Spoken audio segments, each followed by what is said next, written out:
Assalamualaikum warahmatullahi wabarakatuh. Kembali lagi di channel saya. Oke, jadi saya akan membahas tentang teknik sepeda motor yang part 2 ya guys ya. Yang kemarin ada bahan bakar, kompresi dan bahan bakar, pengapian dan kompresi. Nah, jadi pertama adalah bahan bakar. Bahan bakar itu dia berada di tangki motor pada umumnya. Dan dia menggunakan untuk motor bensin, sistem motor dia menggunakan bensin Petralit atau Pertamax. Saat ini bensin sudah tidak ada, jadi kita menggunakan Pertamax dan Petralit yang oktanya 90 dan 92. Lalu bensin oktanya 82 sih. Sebenarnya oktanya makin tinggi itu mesin makin bersih ya guys ya. Jadi kalau kita menggunakan Pertamax nih ceritanya, Pertamax itu harganya sekarang lebih mahal ya di Pertamina sini, dia harganya 14 ribuan. Nah itu harganya lebih mahal, tapi untuk mesin dia bersih, sisa pembakarannya itu tidak menjadikan ruang bakar itu menjadi hitam atau gosong. Untuk Petralit juga sudah lumayan tinggi sih untuk kesehatan motor kita. Itu jadi dari tangki bahan bakar ini dia turun ke keran untuk motor karbu ya guys ya. Nah saya akan membahas motor karbu. Jadi untuk dari tangki ke keran. Jadi untuk motor dulu itu sekarang menggunakan keran otomatis. Ada dua, yang satu keran otomatis dan keran manual. Pada umumnya ada dua. Jadi yang ini menggunakan keran otomatis. Keran otomatis ini dia diisap dari manifold untuk mengeluarkan aliran bensin ke karburator. Kalau yang menggunakan keran manual itu biasanya di sini ya, misalnya motor Supra atau motor-motor sport, motor-motor laki-laki ya, seperti motor Mega Pro itu dia menggunakan keran manual ya guys ya. Dari keran ini menuju ke karburator. Jadi karburator ini untuk dari sistemnya dia ini sebenarnya paling simpel ya guys ya. Karburator ini dari udara dan bensin masuk ke ruang bakar sini, berada di blok kop, dan di sini terjadi ledakan. Oke, pemicu ledakan itu nanti dari pengapian ya guys ya. Jadi untuk karburator di sini ada baut ya guys ya. Di sini ada baut, di sini untuk mengatur udara masuk atau boros atau iritnya ya guys ya. Dan di sini baut untuk mengatur throttle, bukaan throttle atau skep untuk karburator, untuk mengatur tinggi atau rendahnya gas. Dan di sini biasanya ada cuk. Cuk ini untuk menggabungkan udara dengan bahan bakar secara langsung ke ruang bakar motor ya guys ya. Biasanya untuk motor yang susah hidup pada pagi hari dia menggunakan cuk. Setelah hidup kita lepas, turunkan ulang cuknya ya, karena cuk ini lagi nggak dipasang. Karena ketika dicuk terus motor nggak bisa lari ya, terlalu banyak bahan bakar yang turun. Jadi sebenarnya sistem karbu ini masih simple, kita sendiri tanpa bantuan butuh bengkel kita bisa membongkar sendiri menggunakan obeng. Jadi untuk sistem udara di sini sebenarnya ada saringannya ya, cuma saya lepas. Jadi biasanya di sini ada saringan udara untuk menyaring udara masuk agar udara itu bersih ke ruang pembakaran agar tidak kotor di bagian ruang pembakaran.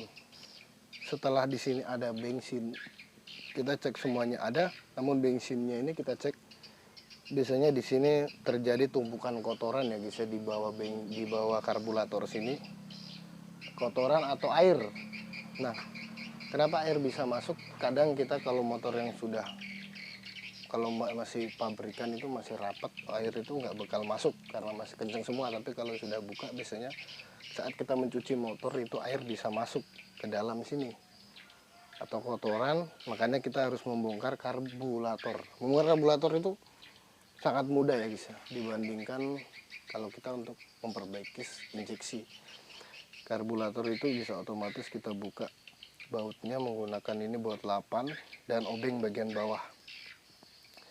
Kita lepas lalu kita bersihkan untuk sistem karburator. Tapi kalau untuk sistem injeksi, kalau untuk motor-motor yang masih baru itu masih belum. Jadi jarang, makanya perawatannya itu sangat mudah. Dia dia lama, tanpa perawatan pun bisa, mungkin cuma merawat bagian transmisi luar atau ban ya, atau oli. Tapi ketika injeksi sudah mengalami kerusakan, nah itu harus dilakukan oleh bengkel profesional. Sebenarnya kita sendiri pun bisa ya untuk melakukan pembersihan injeksi. Itu nanti saya bahas di video lain. Untuk bahan bakar ya guys ya. Jadi yang kedua, pengapian. Nah, untuk pengapian ini dari busi tadi yang sudah kita bahas kemarin, kita cek businya, kita cek koilnya apakah ada, dari busi ke koil, lalu ke sepul kalau untuk motor motor AC ya. Nah, jadi ke sepul.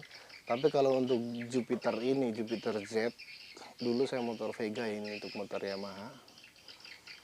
Kalau yang Vega dulu sama Supra itu dia tanpa aki pun motor bisa hidup. Kalau ini dia harus menggunakan aki, kiprok. Jadi dari koil ke kiprok baru ke sepul.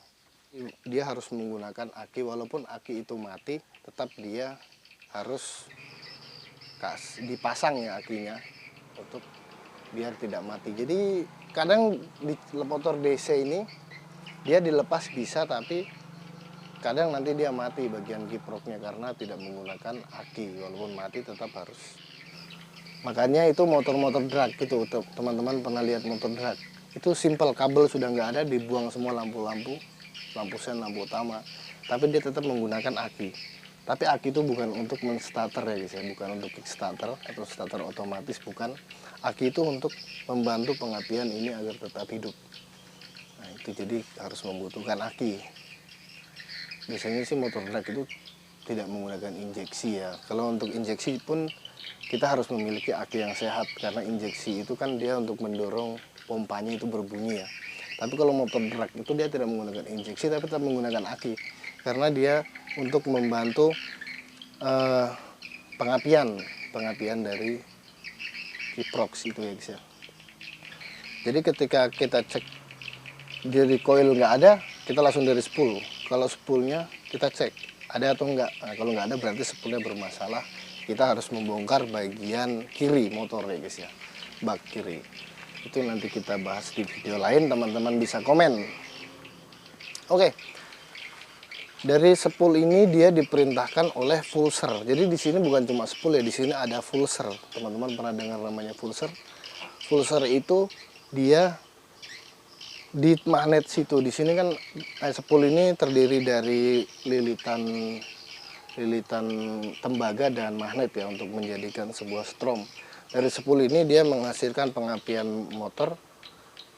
Dia ada 3 setahu saya ya, maaf kalau salah. Dia ada 3. Dari spool ini bisa menghasilkan ke pengapian busi, dan yang kedua ke lampu utama untuk menyalakan lampu, dan yang ketiga untuk mengecas aki. Nah, spool ini bisa sumber dari kelistrikan. Jadi pulser itu memerintahkan untuk di sini ada di jendolan di magnet itu untuk mengetahui memberikan api kepada busi ini. Jadi ketika dia berada titik-titik mati atas dan dia mengeluarkan api dari pulser ini dan menjadikan memicu ledakan. Oke. Jadi terjadi ledakan itu karena ada itu tadi, bahan bakar kompresi dengan bahan bakar pengapian dan kompresi ya. Dan yang ketiga adalah kompresi. Nah, kompresi itu dia dari blok kop, dari blok dan kop. Jadi dari bahan bakar dan udara dan pemicu ledakan, yaitu pengapian, itu menjadikan sebuah tenaga yang mendorong piston. Nah, piston ini menjadi tenaga. Kalau pistonnya itu kompresinya bocor, maka motor tidak akan hidup. Jadi lemot ya. Kadang biasanya masih bisa bunyi, tapi nggak bisa, motor nggak bertenaga ya guys ya. Karena kompresinya itu nggak ada. Biasanya terdiri dari piston, ring piston itu yang dari bloknya, dan klep ya, klep in sama klep out. Klep jadi ada 2. untuk motor bebek dia in dari karbu dan out ke knalpot.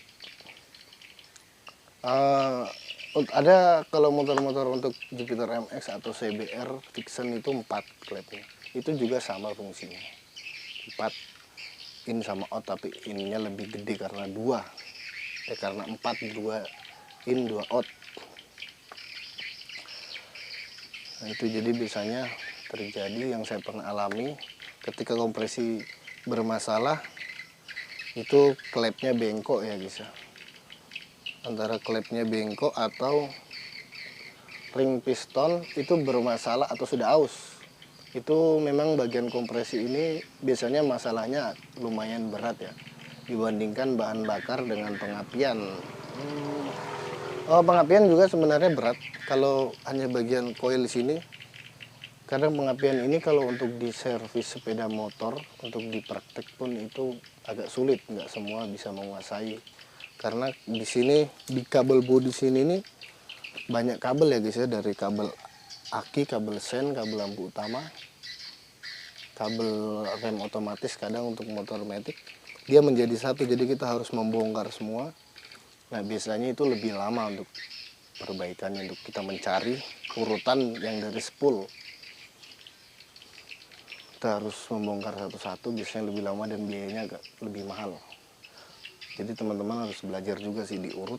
Jadi setiap motor Yamaha dan Honda itu biasanya kabelnya itu warnanya beda-beda untuk tujuannya.